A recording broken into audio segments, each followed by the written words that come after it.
Hi, Jamie and Gerald. Loop-de-Loop is here. Hi, Catherine. Hopefully you guys can hear me. We got a good sound check.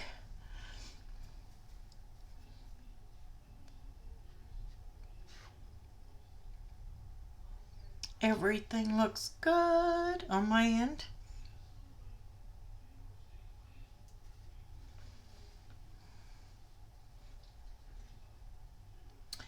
Thank you, Jamie.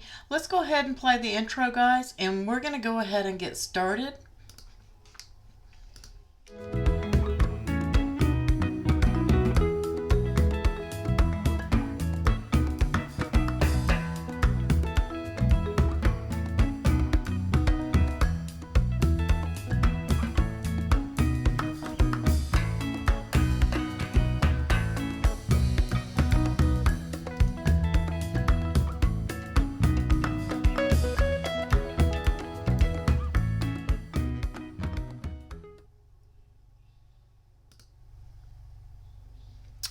So, we are going to be making some bows.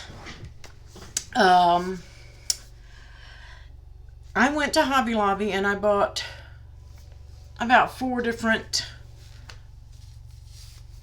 types of their ribbon. Let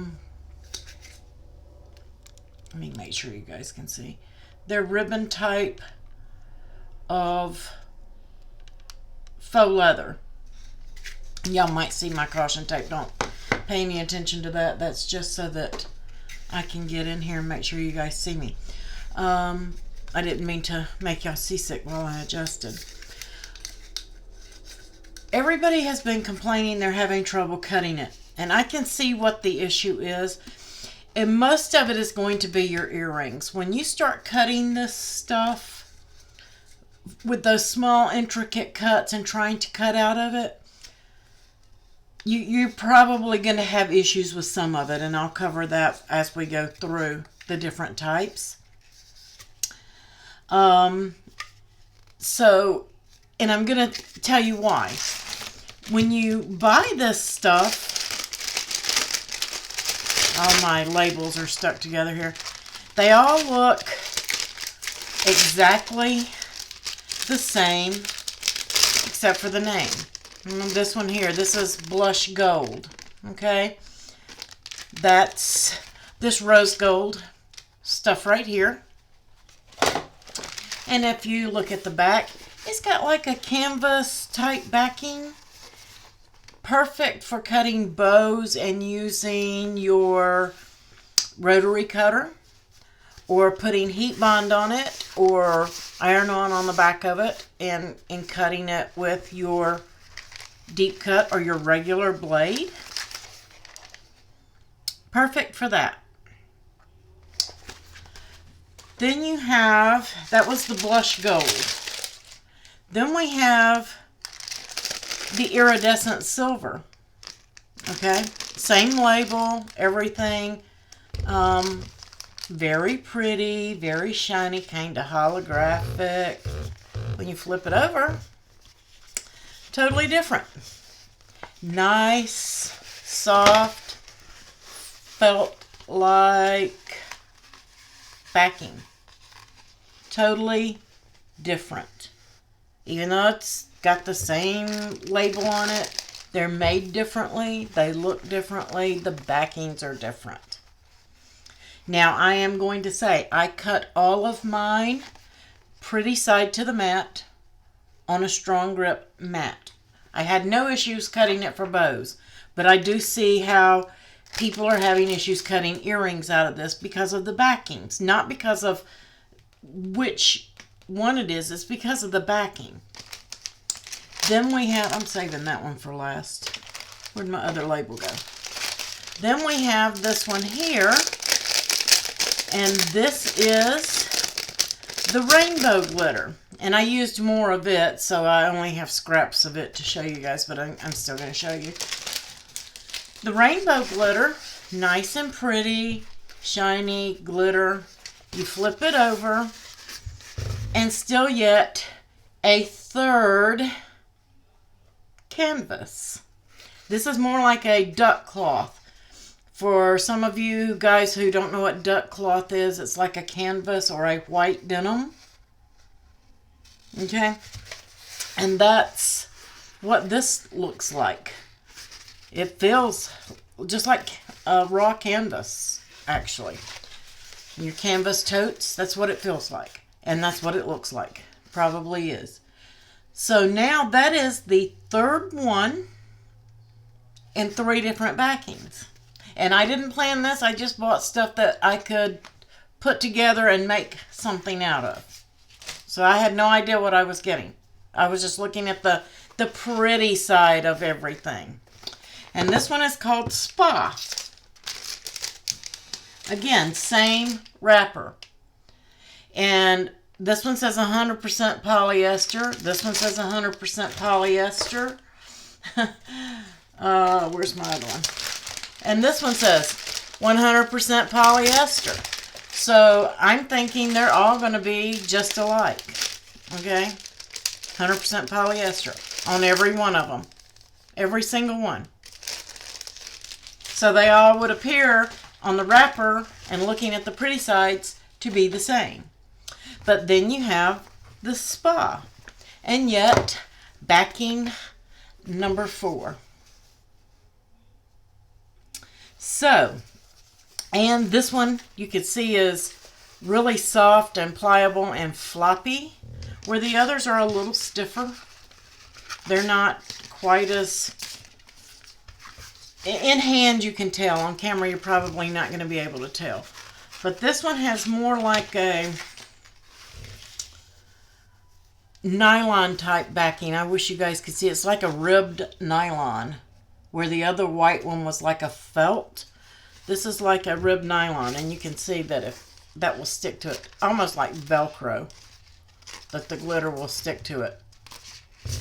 So 4 different ones. All the labels are identical except they give a different color. And on those different colors, all have a different backing. And this one is actually the thickest of all of them. It's thick, where the others are very thin. I don't know if you can tell in this photo. Very thin on all of these. This is the thinnest. Then this silver. No. This one, then this one. Then it gets a little thicker here, and it gets really thick here. Okay? And they're all totally different from the Cricut faux leather. And I have some of that here. The Cricut faux leather, the backing, if you have any of this, the backing on it is closest to, I'm going to say, this one, the rainbow one. It's more of a flat felt, but it's not very fibrous. It doesn't have a lot of stuff that will pick on it. This one has more than the Cricut does. But those two are the most similar that I could tell to the Cricut faux leather. And we'll talk about what I did to this faux leather later. So, when you're buying this, if you're going to be making earrings out of it, you're going to have to put some kind of bonding or something on these because they're just too flimsy. You can get away without it on this Cricut. It's thicker and it's more stiff than these are. This one you might be able to get by without putting anything on it, but it has this white backing. So personally, I would mirror cut too and make both sides the same on any of this. I just would, to stiffen it up. Hi, Lynette. And you guys stick around because these bows were not going to take us long to make. And a lot of you guys have been wanting to know about the recipes or handwriting and how to do that and get it into Design Space, and we're going to cover that. So when you're making these, cutting with the rotary blade, I actually had no problem. I got nice clean cuts. I cut everything face down on my mat with the backing up, and I had absolutely no problem. Got super clean cuts on everything, every single one. cut perfectly fine. If you're using your regular blade and you're trying to cut this material with those backings, this one is probably going to give you the most trouble.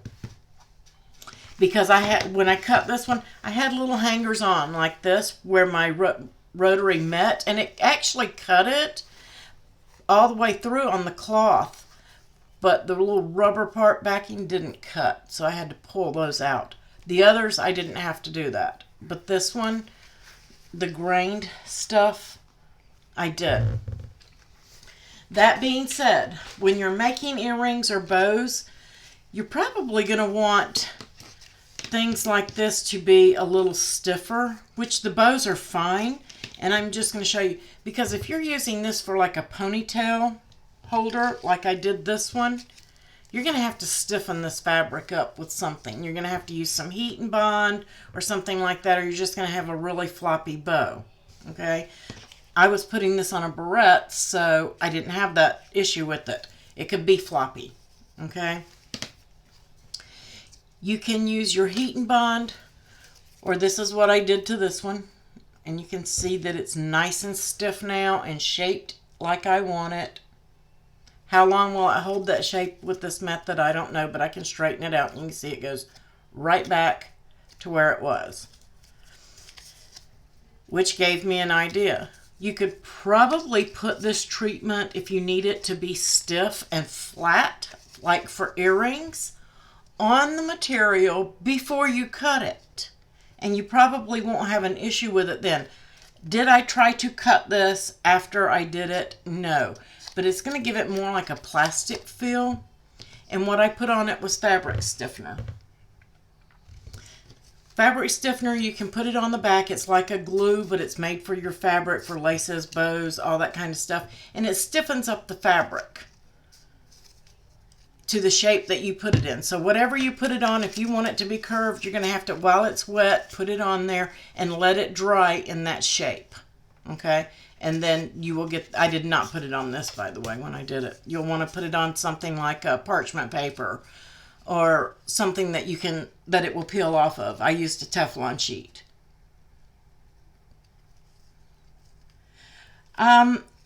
Loop-de-loop, you probably could. But I don't know how well they will all hold up to ironing, because I ran out of time actually and didn't get finished testing. But I'm pretty sure that this is not going to hold up to heat well. This might take it. This might take some heat, okay?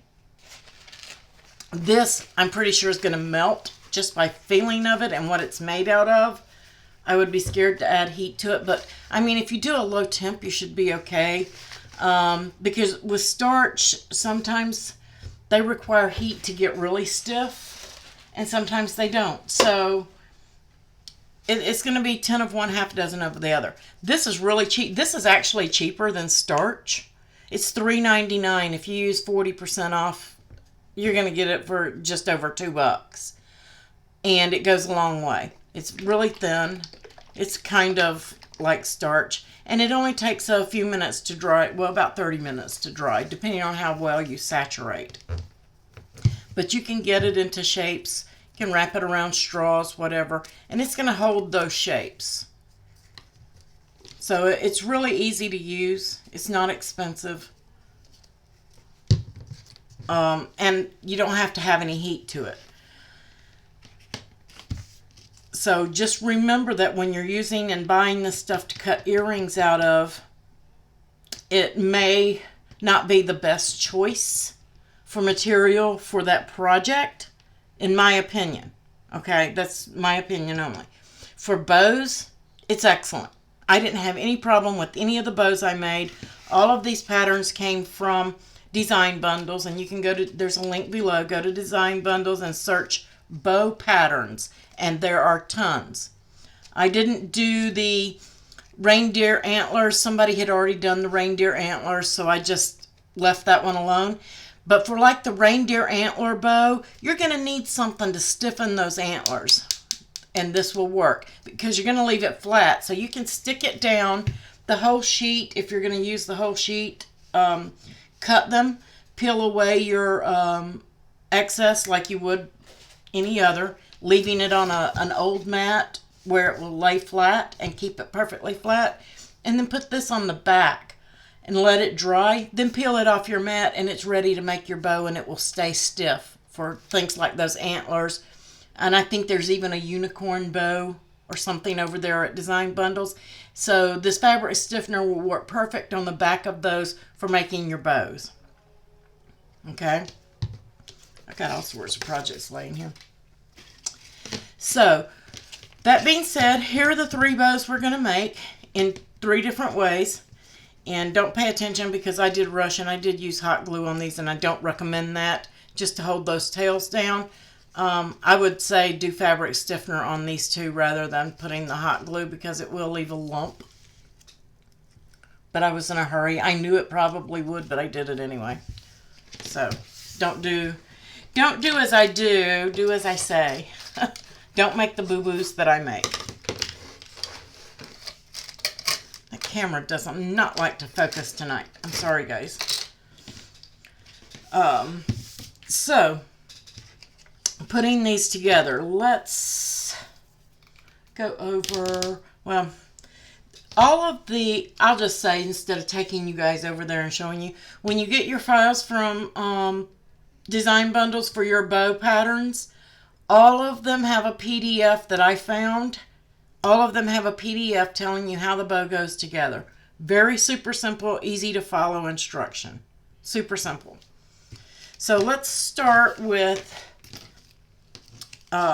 this bow here. I think this is bow template 135. I don't know exactly what it was called. I think it just said designer bow 135, something like that.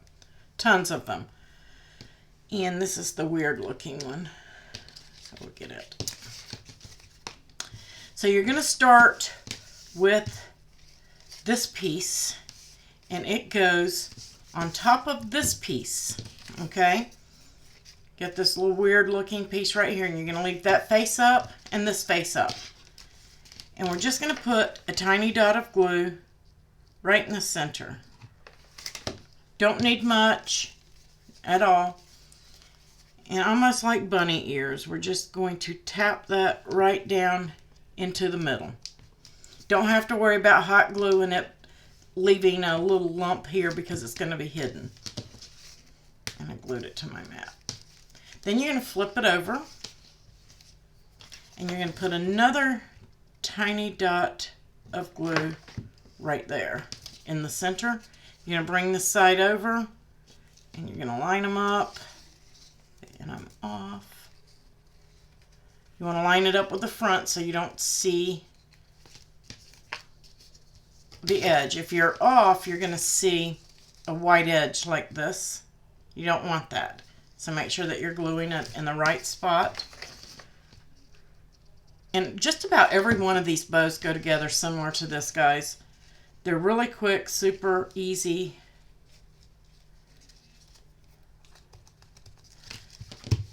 Then you're going to take and put another dot of glue right in the center. And I'm using very little. You're going to pull this one back, and you're going to line up this tab here. Okay? You're not doing it at an angle or anything. It will just automatically follow. You're squaring up this square piece. Right square in the middle. Yeah, that's still damp, but just going to do another dot of glue. But you could potentially make several bows really fast. And I'm off just a tiny bit. But there we go. Once you have that, then you're going to take your tails, face up. We're going to put a little dot right there in the center on this one. And you can see how that leather is kind of flopping over a little bit. That's what I mean. The fabric stiffener for these will work perfect. Like that's curling up. You can leave it on your mat, and that's what I'm talking about. I don't have my mat handy. If you leave it face down on your Cricut mat where it's stuck, it's going to keep it perfectly flat so that you can put your fabric stiffener on there and let it dry. And then you know it will hang like your like it's supposed to. Another little dot, and then we're going to place this right on top. And I have, there it is. And then you have a strip like this. This is your center. And this is how I do it. It's totally up to you. I put a small dot right here on the top. Just enough. Oh, that's a little more than I usually get. Just to hold that. Just going to kind of center it up and let it lay there. And then flip it over. And I got these barrettes at Michael's. I think it was like $3. I can't remember, guys. But they have tons of different types of clasps. They come in shorter and narrower. So depending on what you need, if it's for a little girl or a teen or a big bow or a small bow, you can buy different sizes of these. And you're just going to squeeze that clip and it's going to pop open. And then I put a good little dab of glue right there in the center and placed it right down on that bow. I'm just going to let it cool for a second.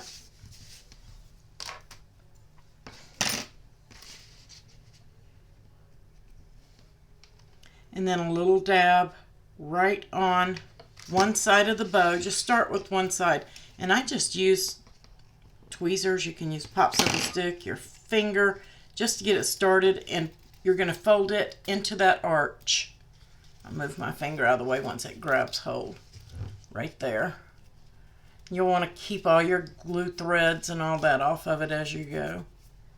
But you're just going to stick one side. Don't try to stick both sides at once. You'll never get it tightened up good, okay?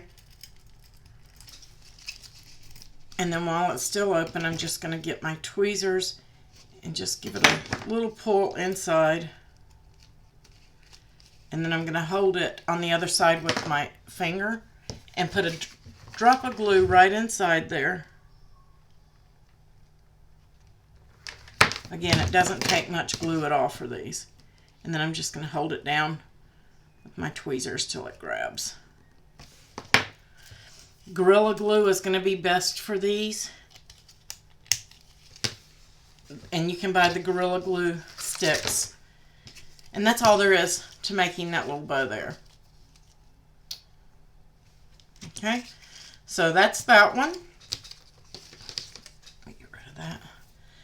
Let's go with, which one? Let's go with the butterfly bow.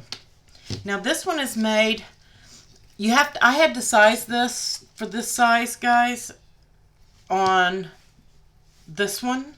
So check your sizing. I'm going to suggest that you cut them out of paper and see how big the bow is so that you know if you want to downsize or you want to upsize it, if it's going to fit your clamps, those kind of things. So make sure that you are cutting your bow templates first thing out of paper and sizing them like you want them before you cut them out of your material. It's going to save you a lot of waste.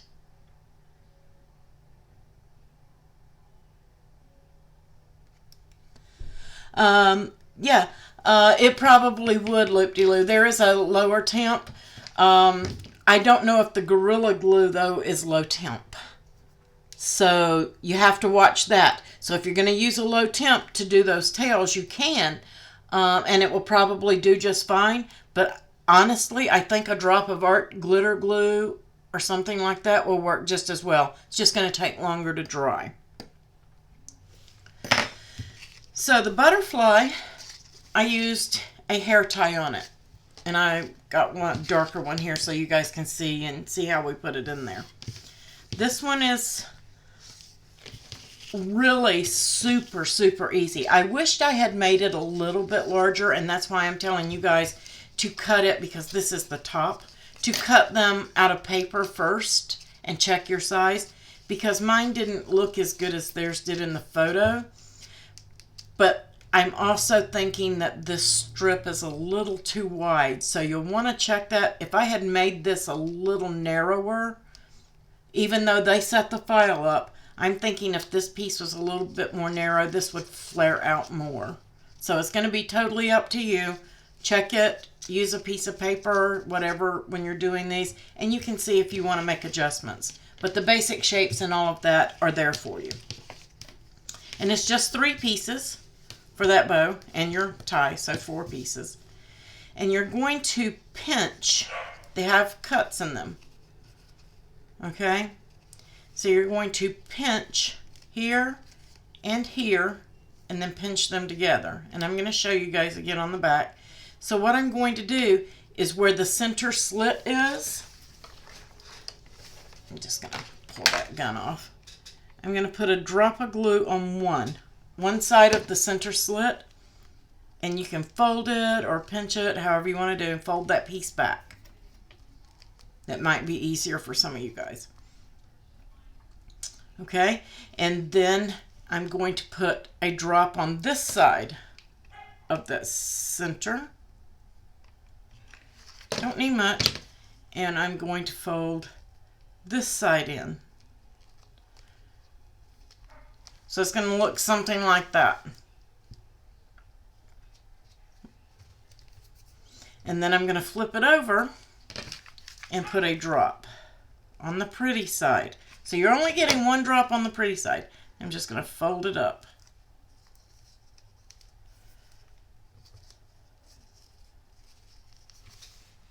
Got some glue hairs there. So that's the base.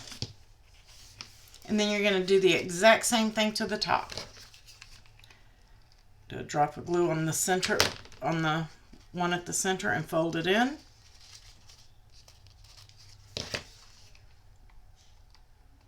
A drop at the center and fold it in. And their instructions, they do theirs a little bit differently. They just pinch them like I showed you at the beginning. So there's just 2 ways to do it. Like I say, there's always more than one way. And then again, 1 drop in the center. And pinch that one up.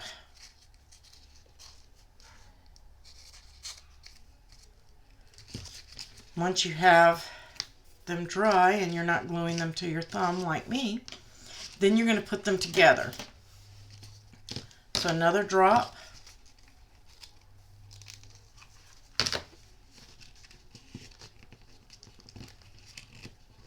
And just pinch them. Make sure you've got them even. Like so. And we're going to take our strip here, and just right in the center, I'm just going to put a little blob of glue and sit it right on the top. Give it a second to hold. Now we're just going to wrap it around to the back. And I put just a teeny tiny drop right there, and I put my hair tie, and most of these hair ties have a start and stop place on them where they're glued together or put together, and that's the piece that I put right there in that drop of glue just to hold it, so it's not flying off and dropping everywhere while I'm trying to wrap it. And then wrap one side and then the other.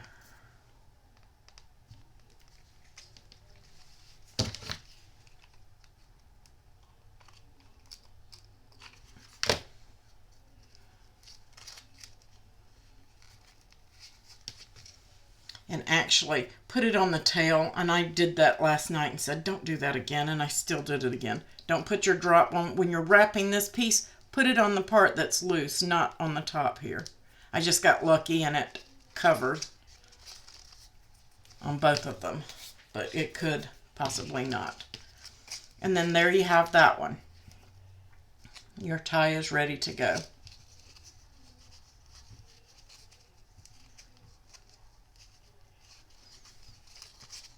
You can kind of shape it and play with it a little bit. This glitter stuff is a little bit stiff, but it's still pretty. It's super, super easy, Susan. Super easy. All of these bows look complicated. None of them are complicated at all. So then we have this one. And I am going to say this one is called the Harper bow. This one was the butterfly, which is template 125, I think. This one was 135. This one's called the Harper bow, and it's done by somebody else. And this is the centerpiece. And yes, I used it at that size, but I'm going to say, guys, on one side of this, weld you a little square on the other side of it after you size it, so that it you have a little bit of playroom on that one. To me, it's just short. If I had used one of these other leathers, it would not have met. I'm just going to say that. It wouldn't have worked. Now, I'm putting it on one of these barrettes too. If I used one of these, it's got plenty of room. But if you're using a barrette, check. That's why I'm saying check with a piece of paper. Cut your template from paper and check it. Check your size, check your fit. Because going around one of these barrettes is, of course, going to take a bigger piece than going around one of these. Okay? And this one is super simple too. This is the bottom. And then this one is the top. I mean the center. Yeah, this top and this is center. I didn't have any leather that matched these two, and I didn't want to buy a spool to do one. So I used some of my Cricut patterned, and maybe Jamie's pretty good at knowing every single product. I don't know what pack this iron-on, this patterned iron-on came out of. I cannot remember it, and I didn't have time to look it up. But these will all be pretty done in Christmas colors, guys. I just grabbed what I knew I could match up. But I did use my Cricut Mini, and I ironed on this piece right on top, and then I cut it. So I cut it right out of there, and it's matching with that perfectly. Looks pretty. So you're going to take these two pieces, and you're going to flip them over and put a dot of glue. I may have to plug this back in. And then you're just going to fold this over, making sure that these sides are together. You don't want to over fold it, because if you over fold it, you're going to see a white edge. Okay? You don't want to over fold.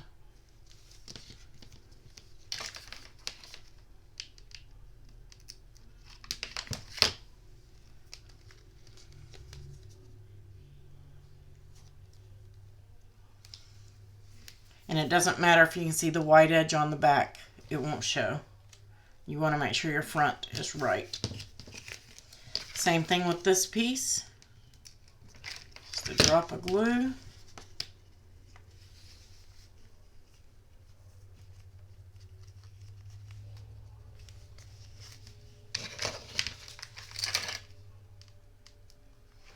This glue gun has been to battle.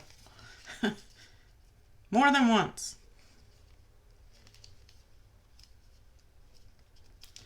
So then you'll have two pieces. Oops. That one didn't hold. You didn't use enough glue, maybe. Or it wasn't hot enough.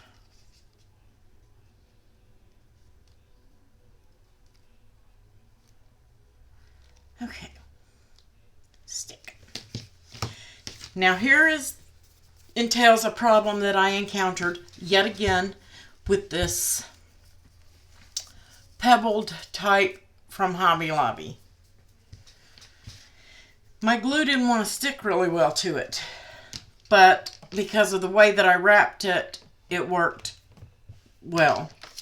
It's held. It'll be fine. But for some reason, stuff doesn't want to stick to this rubbery top that they have. You're going to take the bigger one, and the bigger one is going to go right over the top of those tails. And it may or may not stick. We're going to find out. I may have to do it like I did yesterday. I ended up gluing it to the bow and then wrapping it from there. And then your centerpiece goes right on top.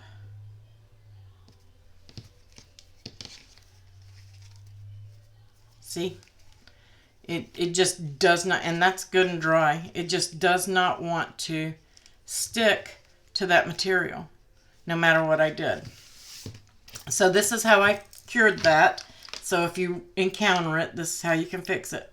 I just went ahead and put the glue on the bow. And I placed that, I got a glue hair there, right on top because it will stick to the felt. Okay?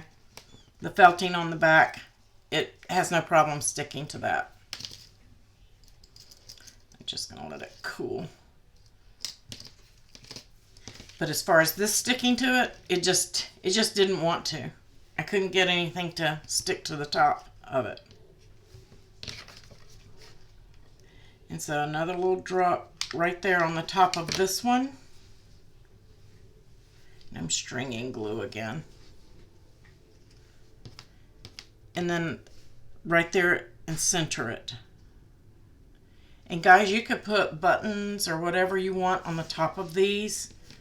So you don't have to have this little round cutout piece here. You could do just a strip of the color to hold it together and then put any kind of decorative button. This one would be pretty with a mermaid button on it, I think. Giving this a second to dry because I'm fixing to stretch it. Stretch it good. I am going to try to get a drop to hold just while I maneuver it. But it's probably not going to stay. Might try to slip on me. So after I let that cool, let me pull that off there. I need that cordless. I'm putting the glue on the barrette there. And then I'm bringing up one side. And this stuff is really stretchy. This pebbled or faux grained Hobby Lobby stuff. And I'm just stretching the dickens out of it to try to get it to stick. There we go. Just going to hold it. See, it doesn't want to play fair.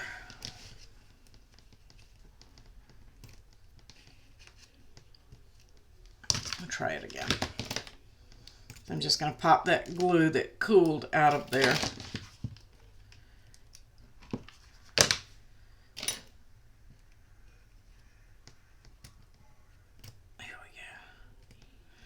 I'm just going to hold it. And all I did was put the glue here and then I just stretched it really tight and pulled it. Because this felt, the button, the little round part, is glued to the top of this one and the felt will hold. But glued to itself, like here, it won't hold to the top of this. It doesn't like whatever it is. So that means this piece has got to touch that metal. And I'm just going to go in. I don't know where my small scissors went off to. I'm going to clip some of that glue, that excess glue out of there so that I have room to stretch that. Because I'm basically going to be sticking this felt into this to get it to hold. So I'm just saying, in my honest opinion, guys, I would not buy this grained. The color is pretty, but as far as the Hobby Lobby brand of it goes, nothing wants to stick to this. Nothing wants to stick to it at all. The backing's fine, but the top piece, it just, and it held, but I don't know how well I would trust it.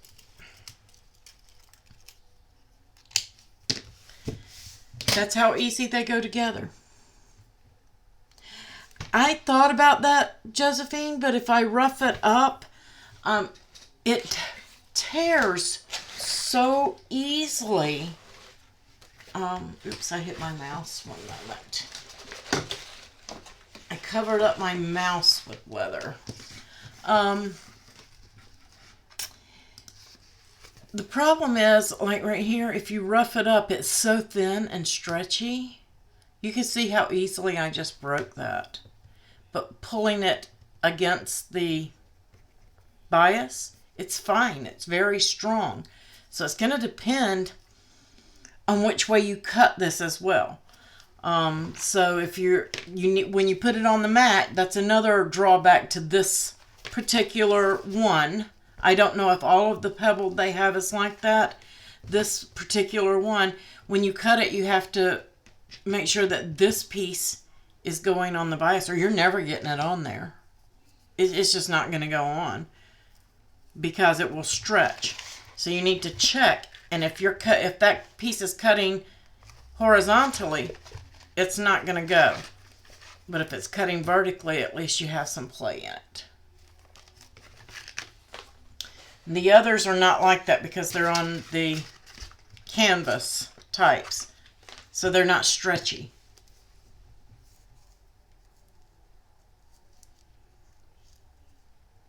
Yeah, you could put a stitch with some nylon thread. That would be what I would do on that right there.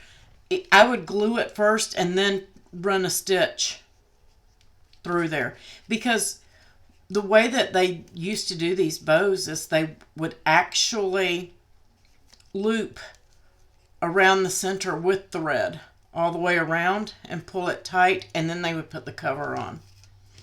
So, I mean, you can do that and put a stitch in it and it should be fine. But, I mean, it's pretty, and I love all of them. I didn't have any problem with any of them except this one. And it just, first, the material on the back was difficult. So if you're cutting with a regular blade, you're going to have a problem with this backing. It stretched where the others did not stretch. Nothing wanted to stick to the top. But as far as fabric stiffener went, it stiffened up perfectly fine. So, and that's my point. Maybe if you stiffen it up, this one may work better. Because it's not as thick. It thinned it down when I put the stiffener on it. It's not as spongy. That's the word, spongy.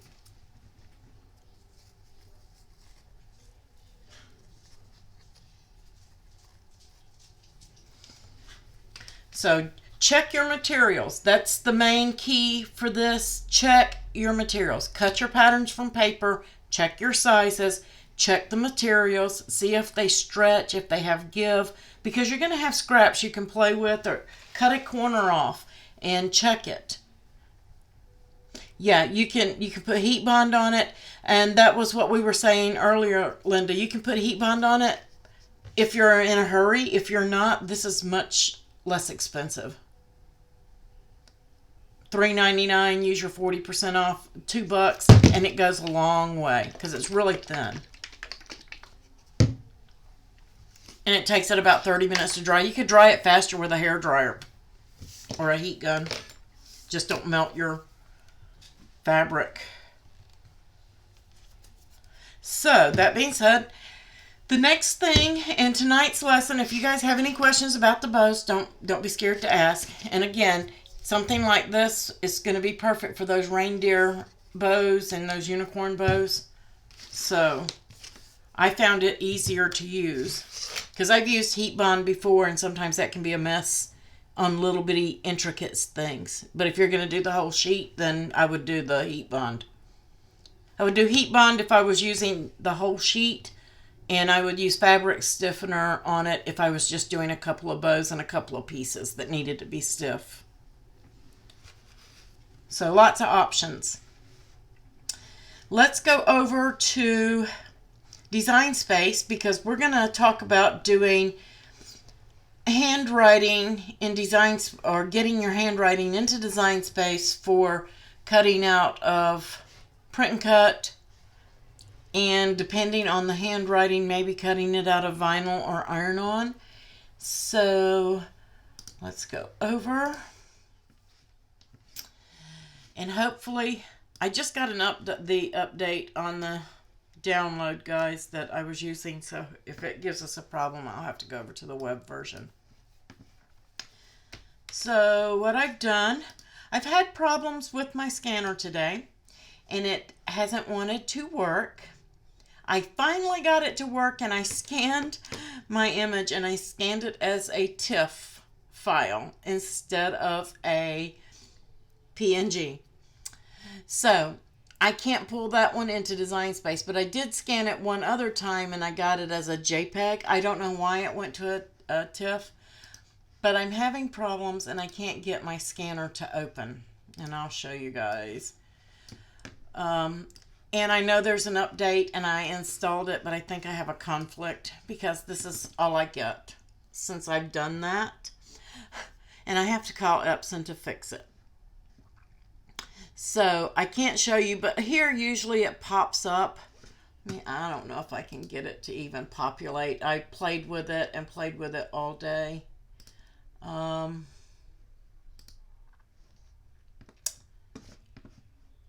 Yeah. That's been the brunt of my day. I've been working on this all morning long. And I ended up getting 2 scans all day. Maybe it will open. Anyway, maybe I can show you from here. Once your scanner opens, one of the most important things for doing these recipes and your love. Oh, hallelujah. I don't believe it.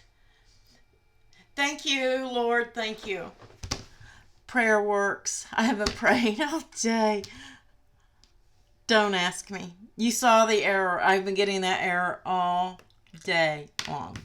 So the first thing you want to do is scan your recipe or your loved one's handwriting.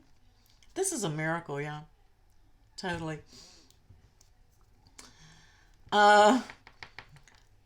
Scan it.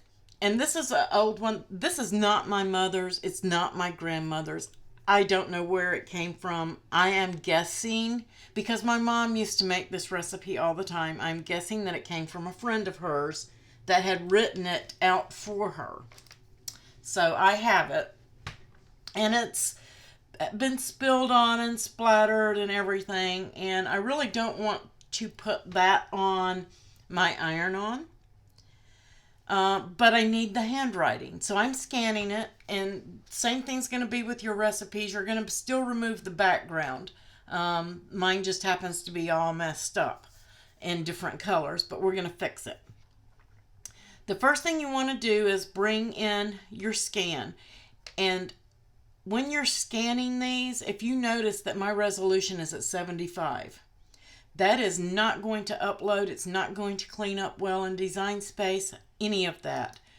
So what you want to do is change the dots per inch. And I scanned mine at 600 on the other one, but I did a TIFF. I'm just going to do this one at 1200, and it may take a little longer to upload and things like that because it's going to make it a larger file, but it's going to be crisper and cleaner and easier to work with. So remember that when you're trying to upload. Taking a photo, I did take a photo too so that I could show you guys the difference of why this is a better way to do these. And if anybody has a better way, please share it. This is the way that I do it, and there's always more than one way to do anything. So I've changed that. I'm going to scan it to my desktop as a PNG. You can do a JPEG. I'm just going to do a PNG because I don't want all that white background. Don't need it. And then I'm just going to leave all my basic settings on there because I don't know what that unsharp mask and all that stuff does anyway. And I'm just going to click scan. Oops, I said I am. I'm going to click that area to scan. Now yours may be a little different from what mine is, but I'm just going to scan. I don't want to scan that whole bed at 1200 dots per inch. We will be here all day. So I'm going to scan that area. Hopefully it will scan and give me the PNG. So you guys bear with us, and we're going to do that. But while that's scanning and doing that, we're going to come over here and play a little bit in Design Space. It is scanning. Yay! With the image I took a photo of. And here is my photo of that recipe. Okay? And when we go into Design Space, using Design Space alone, we upload and we browse and we get our image and we just drag and drop it in or find it on our desktop, and we select complex. And the reason we select complex is because if you go simple or moderate, like, you're going to lose detail. And this is one place where you do not want to lose any detail at all. Okay? So you want to go with complex, and you want to hit continue. Now, I took this photo with my phone, so it's not a very good resolution. I mean, it's decent, but it's not what we need here. So I'm just going to minimize it so we can see it. So now I have to go in and I have to clean this up so I can use it. So I've got my wand, and I'm in the download, and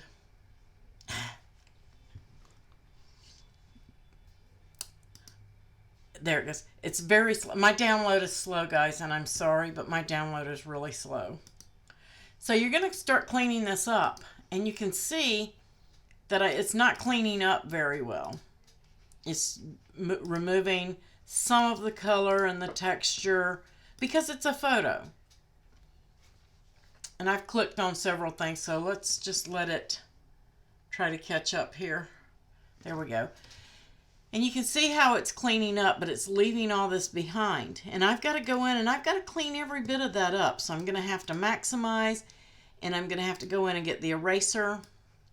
Bring in that eraser, and I've got to come in here and take all of this out.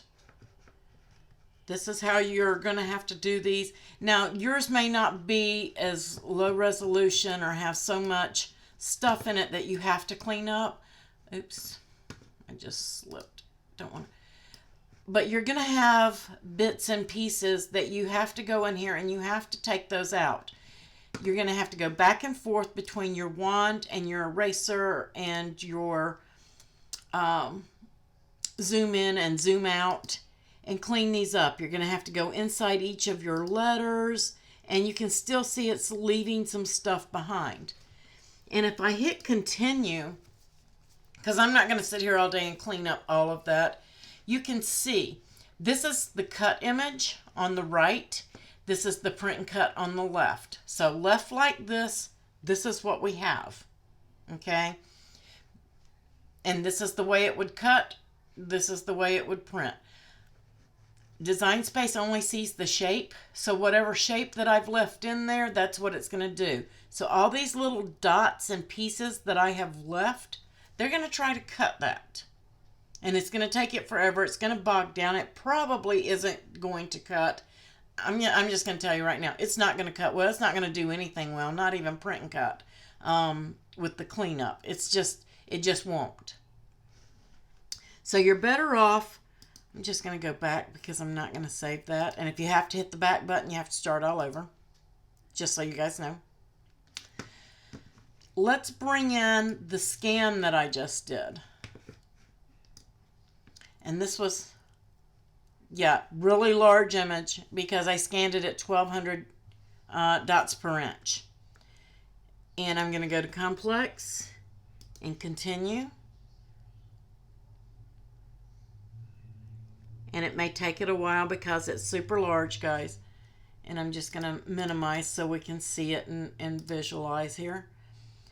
And then I'm going to start cleaning that up. I'm taking away, and you see how it took out that white background pretty easily.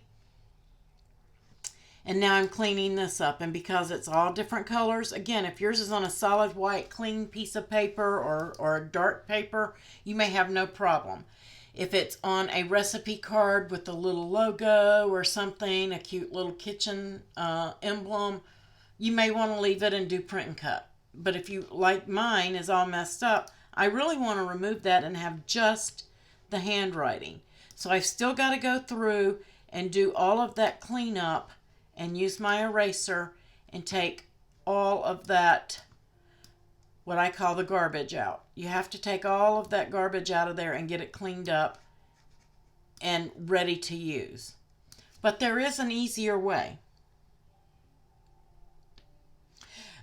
Right, Louise? If it's a clean piece of paper, it probably has never been used. So, the dirtier the recipes, you know it's been used, and it's been used a lot. But you can see that this is cleaning up much better than the photo did and a lot easier, but still lots of work. There is still an easier way. So let me just cancel that. Just going to cancel it out. And some of you like Inkscape, some of you like Surecuts a lot, and I like Surecuts a lot. So I'm going to bring that in. Oops. And here's the one that I cleaned up that I did a TIFF, and I did it at 600 dots per inch. Super simple, super easy. And I'm going to show you guys how. You can do this in Inkscape. I do not know the steps to Inkscape. I'm going to throw Louise under the bus here. I'm sorry, Louise. If she has time, if she's online and you get stuck in Inkscape, you can ask her. Please don't private message her. She may be busy, but post your question in the group and see if somebody can help you with your Inkscape issue or your steps, what you need to take. And Louise usually jumps on those questions pretty quickly when she sees them. Thank you for that, Louise. So here we have our Surecuts a lot. You don't need the pro version, guys. The $50 version, or whatever it is, 50 and change, is perfectly fine. But you have a trace option right here. And if you click on that trace, it's going to ask you to choose an image. And I'm going to go and I'm going to grab that PNG. I did it 1200 dots per inch and have Inkscape load that. And it's large. But when you have the detail of something like a handwriting, you need that resolution.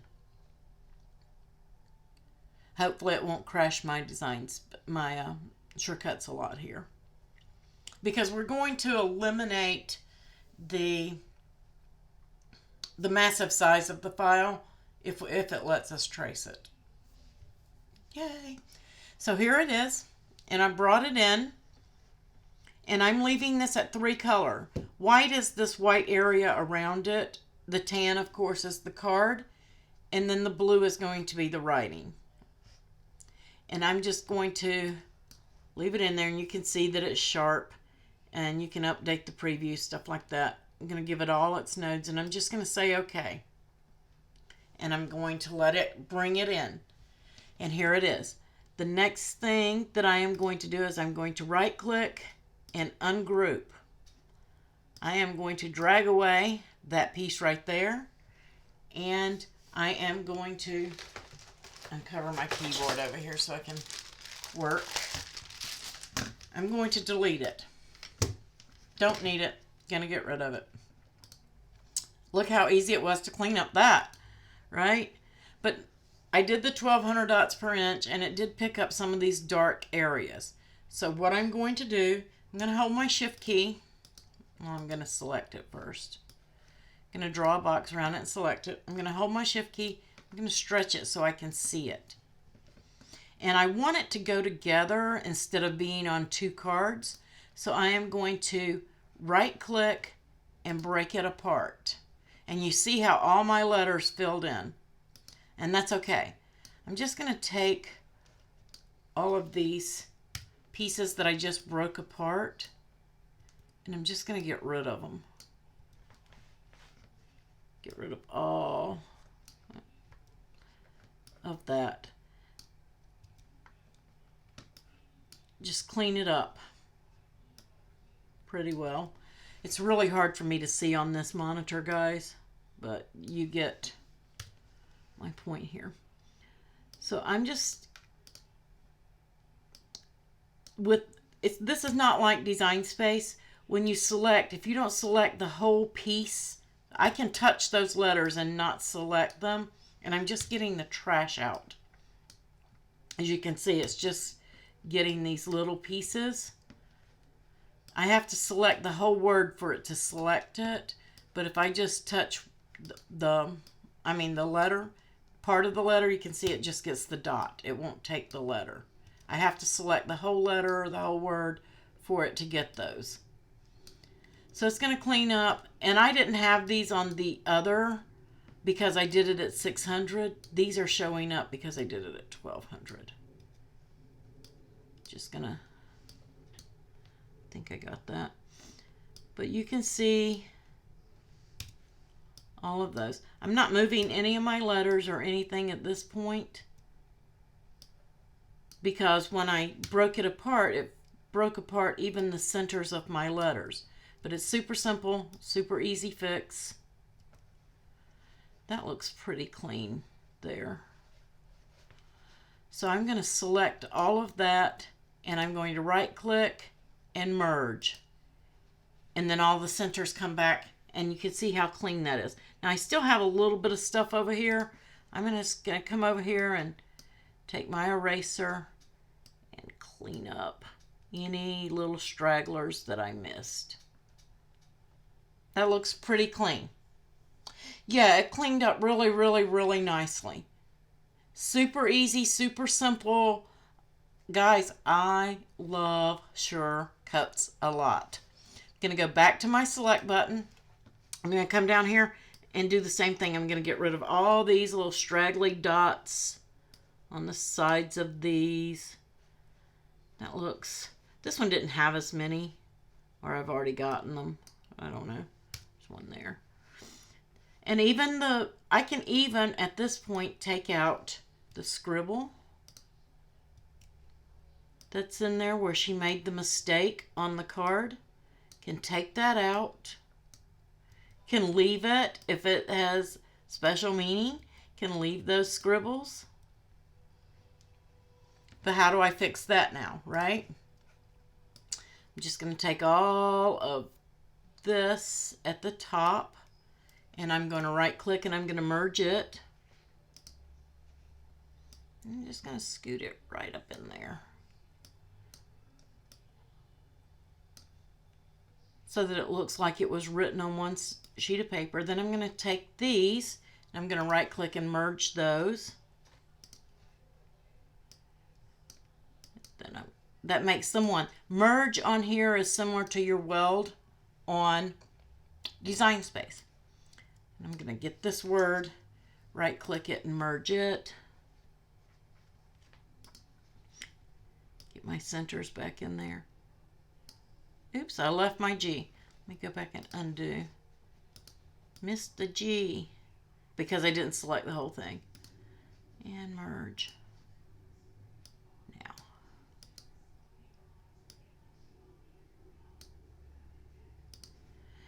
And then I'm going to do this line.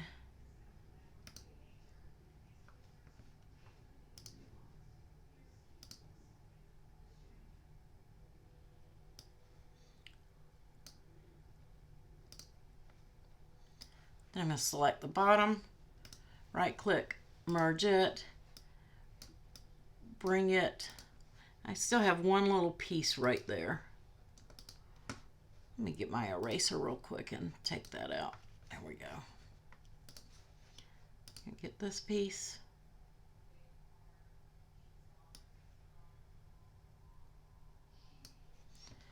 And now I'm going to select it all. I'm going to merge it all together. Now I have one piece. Everything will move as one piece. Looks like it was all on one card originally, all together. And now we're going to go up, and you guys won't see this step, but because it doesn't show on here, it's on my other screen. I'm going to File at the top of my toolbar. I'm going to File. I am going to Export. And this box right here pops up, and I'm going to name it. And let's go to mock pecan pie recipe. I'm going to save it to my desktop. It's going to save it as an SVG. You do have other options, but we want an SVG because we don't want those 1200 dots per inch bogging down Design Space. And then we're going to click Save. You're going to make sure that your Design Space compatible is checked. It will take it into Design Space exact size as it is on this screen, and then you can resize it. So if you want to resize it now down to 3 or 4 inches, you can do that. It'll go into Design Space at 3 or 4 inches. Whatever size you leave it here, that is what it's going to be. So we're going to say OK. Now it has popped up on my desktop. I'm going to minimize this. Let's go to upload.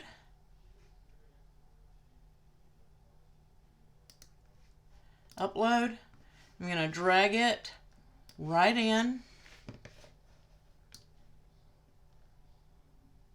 I don't have to do anything except name it and tag it. And I'm going to put handwriting.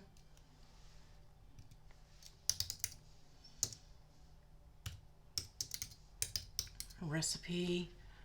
Oops. What am I can't type. You guys know that though. And then I'm just going to save it. Scout is such an awesome tool, guys. Again, you can do it in Inkscape for free. It's just more complicated. I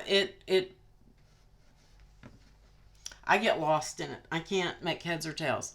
So we're just going to insert the image. And now I can cut this. You can cut it, guys.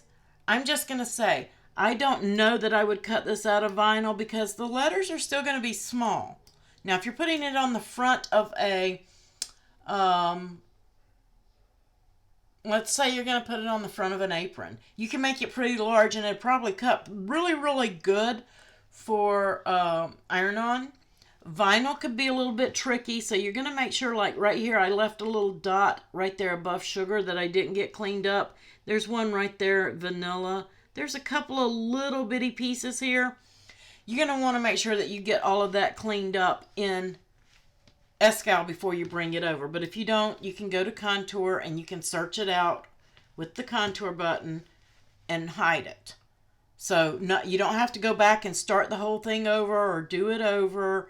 You can come in here and find, it's going to take that a while to load because it is a large SVG. But you can come in here and find it and hide that contour. Find that piece and just hide it. Okay? I'm not going to wait on that to load. So you can get rid of that way. Some people say put something over it and slice it. You can do that as well. So again, more than one way to do anything. So anything you've left behind, you can come and clean up.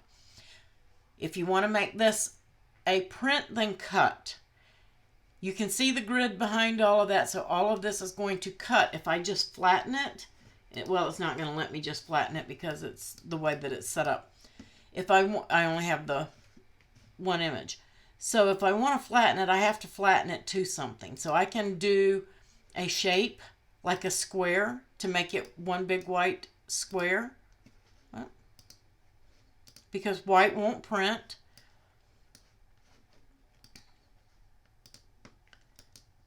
I can bring that all in to cover, arrange, send that to the back.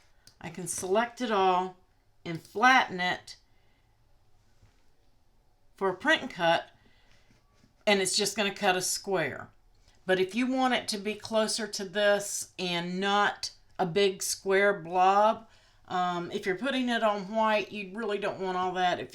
I would do a shadow layer. And shadow layers are super simple in Escal as well. How do you do that? You're going to right click, appearance, add a shadow layer. Let's just make it gray so you guys can see it. And say okay. And then let's make it do a blackout. Make it a little bit larger. You can do a shadow layer similar to that where it cuts around it. Tons of things that you can do in there to get your SVG. So you could do this on print and cut. Of course, this would be white. White doesn't cut, but you wouldn't have that big blob. But you can make it smaller, larger, however you want to do it, to give it something to grip to.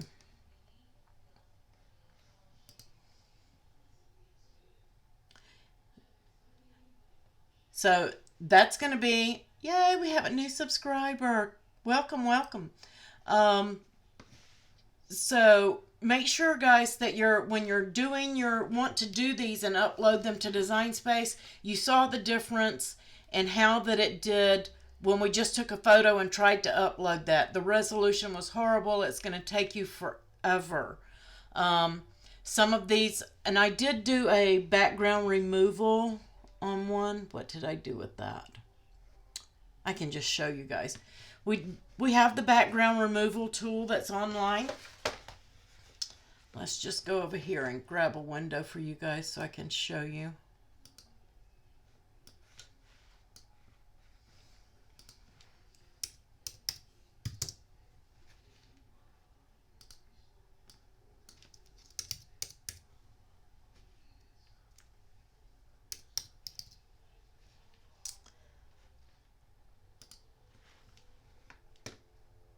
It's called Remove Background. There it goes. I couldn't get my mouse to move. It's called Remove Background, or Remove BG. And all you're going to do is drag and drop your photo in it. That's the wrong one. This is the one I took a photo of. So it's going to upload that photo that you've taken and bring it in. And you can see that it removed the black background. So I should have probably cropped this, and then it might have taken this one here and gotten rid of this. But this is what I'm still left with. So when I pull it into Design Space, instead, I don't have to clean up that black part of the background, but I still have all of this in here to clean up. So use the tools and the resources we have that enhance Design Space. Instead of trying on something like this, trying to use Design Space to do this can be very tedious and time consuming, and it still won't look as good. But you always need to start with the high resolution image, and just snapping a photo of the recipe is not going to do it. Just scanning it is not going to do it. You need to make sure that on your scanning settings that you're looking at that dots per inch. And yes, it can be a little slow loading and things like that, but 1200 is going to give you a really good resolution and a good image.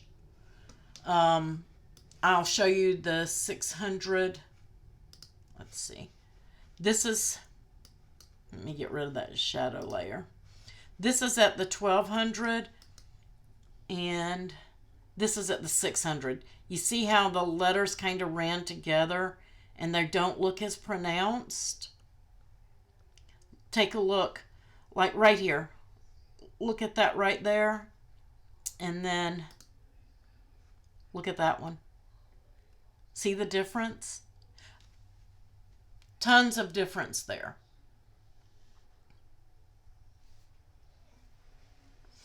So does everybody follow along with me? They understand how to do that now?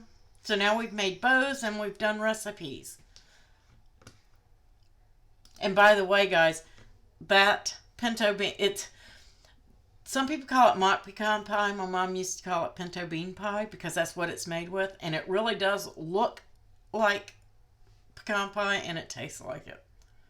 I've had people say, oh, that pecan pie is really good. Well, it's not pecan pie, but thank you. So,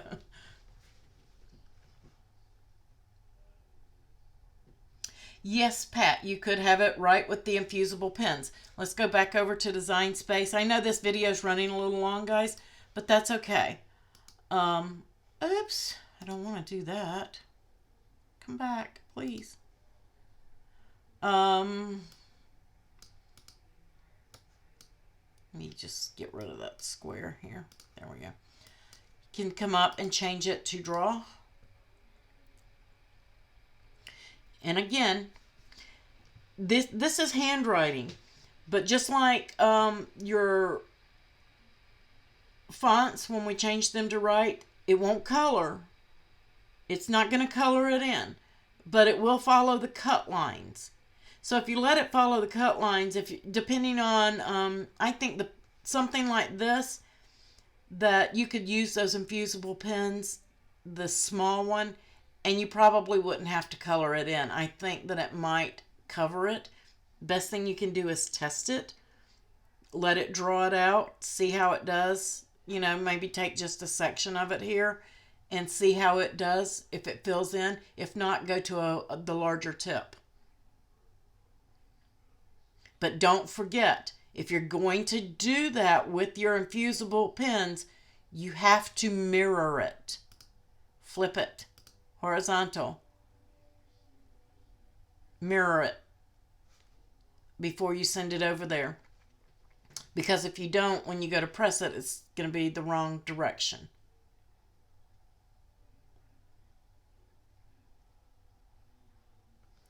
Is it, Jamie? Yeah, it's been around for a long time. So if you're going to be using your infusible ink, don't forget to flip it. And don't forget, it's not going to color in just like any other font. It's going to follow the cut line. But if you use a big enough nib on the pen, it should fill it in for you. On something small like this. It's not going to do it on a varsity font. You're going to have to color that in. But this might kind of fill in. And I would test it.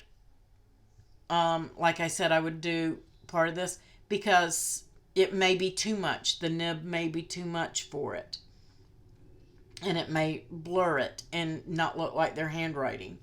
So you'll want to definitely test what you're doing before you use all your materials.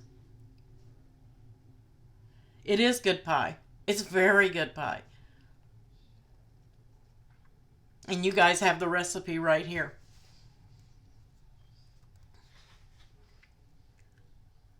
All you have to do is pause and print it out and you can have it. If you want the SVG, you're welcome to it. I'll send it to you. Just message me with your email and I'll send it.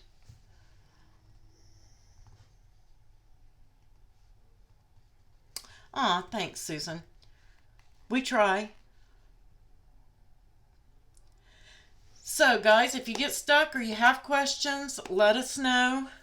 Please remember, if you get stuck on Inkscape, ask your question in the group. You can tag Louise, and if she's available, she will help you. But please don't go private messaging her, because if 50,000 people go private messaging her, she's going to kill me.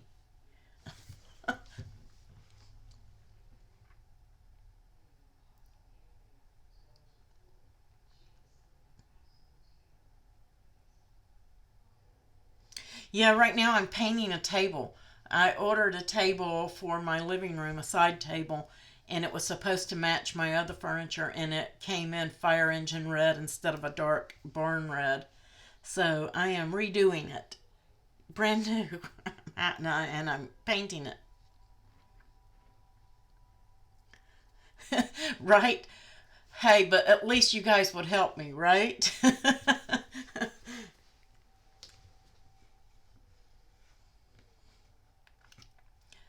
I appreciate all of you guys coming and joining me tonight. Thank you so much. We will be live again on Friday. I believe I'm going to do a fall type box on Close to My Heart Cricut Friday. That's what I'm calling it, Close to My Heart Cricut.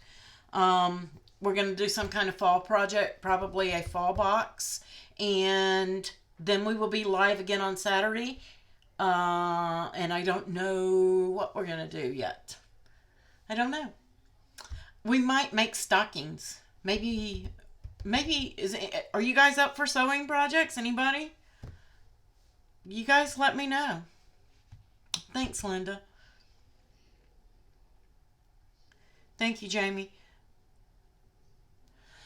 I appreciate all of you moderators. Thank you so much for your help. Thank you, Ko-fi and Patreon supporters. Shoot me any kind of projects that you want to see done. Make sure that you still request those. It may take me a while to get to them, but we will do them. We'll do the lessons. Anything you guys want to learn or need to know. That's what we're here for. A sewing project, Mary? Okay. Let's just plan on Saturday. We'll do a stocking. Stockings don't usually take long, so I'll go ahead and try to make up a couple. I've got to make 4, so I will make a couple so that you guys know what they'll look like, and then we will make one up and show you how it goes together. Oh, yes. Thank you, Louise. We are having a drawing, guys, in case you guys missed it. with design bundles. Let me pull up that site so you guys can see and show you what we're giving away. They are allowing me to give away not one, not two, but 3 of this craft bundle right here. It is absolutely awesome. Okay, some more chipboard. I'll get on that, Pat. I need to design some more chipboard for you guys. This bundle is packed, guys. It is normally, it's valued at $249.96. It's on sale for $24. And it is jam-packed full of stuff. Full. Is this the right bundle? Am I on the right bundle? I hope. Yep, volume 3. That's it.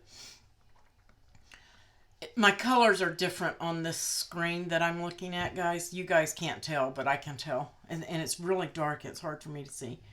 But tons and tons and tons of stuff in this. It is just awesome. Let's see. There we go. Let's click on it. Much better. There we go. You've got the bundle, the big set of 80 quotes. You've got this Christmas. You've got the elves collage. I mean, awesome. The Christmas signs that everybody's wanting. It's there. That SVG is there. The red truck is there. More signs. And these can be shirts. They don't have to be signs, guys. Love this country Christmas one. Got some farmhouse stuff going on. Earrings for you guys who want to cut some leather earrings. They're in there. Love the vertical buffalo plaid sign art. I am in love. I think that's my favorite thing out of here. I don't know. I love them all.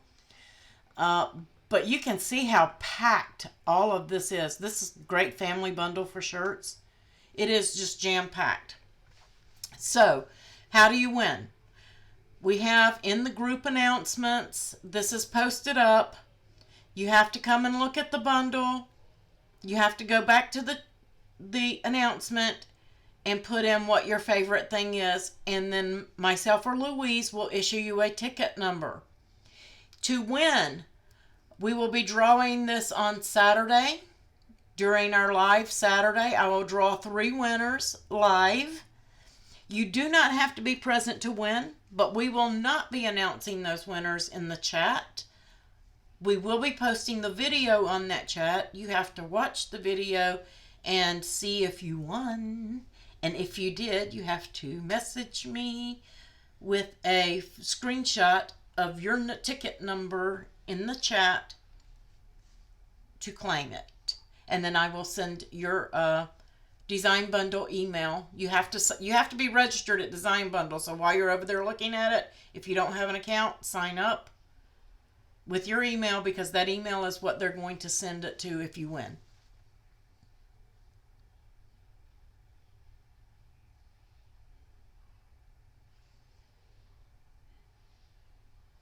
So make sure you guys join me Saturday.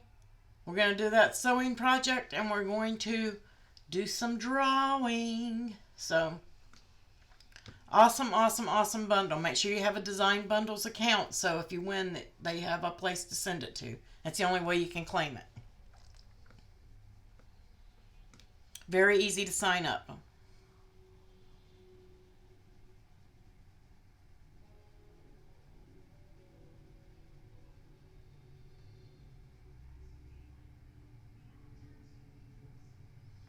All right, guys. Thanks for joining me. I appreciate you. I'll catch you on Friday, 7 p.m., Saturday at noon, and you guys have a great week.